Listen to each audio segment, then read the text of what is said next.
Hi, today's video is going to be about September's horror pack and what I thought about the Blu-rays I received. And I'm going to go through and give you guys a review on each movie. I'm going to go over these in the order that I watched them, and I started with Hansel and Gretel. And when I first pulled this out, I was a little nervous that I had already seen it because there were quite a few different Hansel and Gretel horror movies on Netflix. And I remembered that they weren't the best. I mean, they were kind of like, whatever, I could take them or leave them. But this one, by far, has been the best Hansel and Gretel horror movie that I've seen. So, it was compared to Hostel and House of a Thousand Corpses, which I think is stretching it quite a bit. But there was a lot of interesting scenes in the movie. So at the beginning of this movie, the acting was so-so. One of the actresses, Dee Wallace, did an amazing job throughout the movie. Her character was very interesting, and I feel like you would enjoy her just watching her in the movie. She really stole the show, I felt. I recommend watching this movie. I probably would watch it more than once. I gotta leave some time in between, but you liked it that much? I did like it enough that I would watch it more than once. So, and this is, like I said, the best take on a horror story based off of the Hansel and Gretel original Brothers Grimm story that I have seen made into a movie so far. If you guys have seen anything that's better, though, let me know in the comments down below. The second Blu-ray that I popped in was Hellraiser, and I had originally seen Hellraiser quite a while ago, and I didn't quite get it. This was actually a double feature Blu-ray. And it has Hellraiser, the first one, and Hellraiser 2, Hellbound. So I ended up watching these consecutively. The first one was very interesting. I think when I first started watching this, I thought that it was going to start off with the Cenobites right away. And I think that's why originally when I first saw it, I didn't quite get it or like it because I thought it was just going to be all about them. They come in later, and it's basically about a family and a woman who is trying to basically help her lover on the side.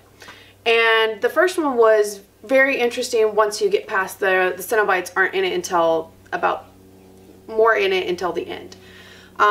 Then the second movie was a continuation of that, and I thought it was an interesting sequel. I did not, however, like it better than the first one. I felt I liked the first one better. The first one kept my attention throughout the whole movie, and the second one I was kind of like in and out of it for a while. But I do recommend watching it, and I think I like these movies well enough that I would watch the continuations of this series as well.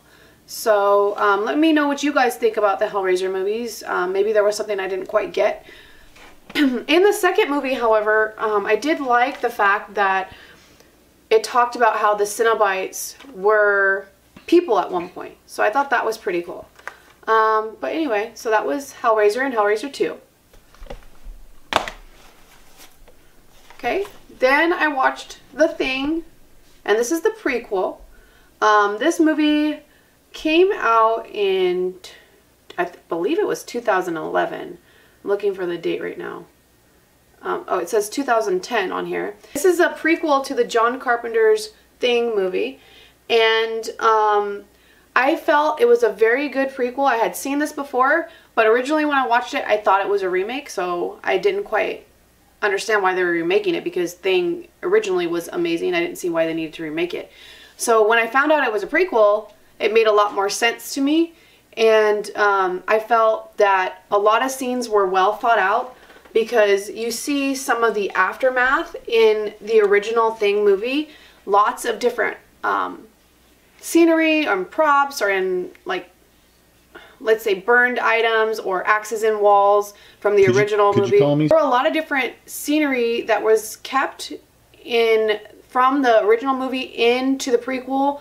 So it was very well thought out. I felt like the director was obviously a fan of the original John Carpenter's movie because he thought out every single aspect and how it would connect to the original movie. So yeah, I feel like it was a great prequel. I definitely will watch this more than once. I have the DVD already, and so now I have a Blu-ray copy as well. I highly recommend everyone watch this, and to appreciate it even more, watch this and then watch the original thing together, and you can see all of the different items that were kept and connect the two movies and make them related. So definitely this is a great movie and you guys should check it out. Okay, this one, Gut, is a Horror Pack exclusive, and it is very cool because Horror Pack included a director's signature on the Blu-ray, and I feel like that was really nice. This movie had a really good idea behind it. It had two friends bonding over something that they might not should be. And basically it's sort of a warning tale of what you put out there on the internet. You never know what is going to come back to you, and you really need to be careful when you're giving out personal information. So it was about that, and I felt it was a slow-paced movie, and I enjoyed it for what it was. I think it was a really good idea. I just felt it might have been a little too slow, and the ending was a bit ambiguous. So I wasn't quite sure what was real at the ending point. And if you guys have an opinion on this movie and you want to discuss this movie, please leave me comments down below, because I was left a little bit with questions at the end. And yeah, I'm still trying to quite figure it out. I don't think I would watch it again, but I think it's a really good idea. So that is my review on the Horror Packs Blu-ray movies for September. Thank you guys for watching, and let me know what you guys think. Make sure to like and subscribe. See you guys later.